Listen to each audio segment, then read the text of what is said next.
Mid-year passport rankings have just been released, and Singapore has continued to hold the crown as the world's most powerful passport. But India has recorded the largest jump in ranking over the past 6 months, climbing 8 places from 85th to 77th, despite only adding 2 destinations to its visa-free tally, now at 59. This is according to the Henley Passport Index 2025 that was unveiled.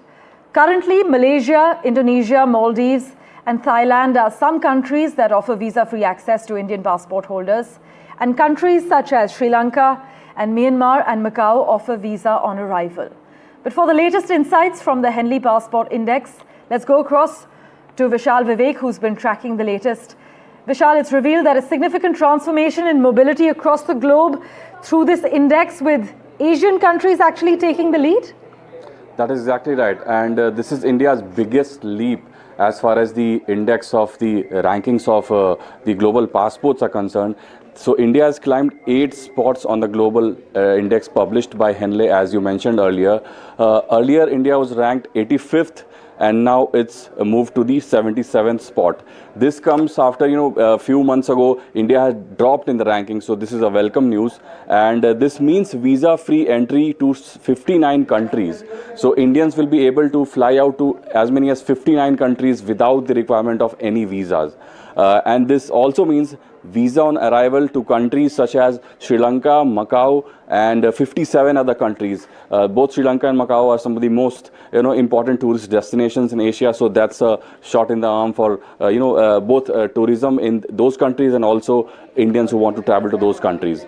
So these rankings also showcase that Asia has dominated the global mobility rankings, and also at the same time showed that US and UK powerhouses in their own right, they have dropped in the rankings.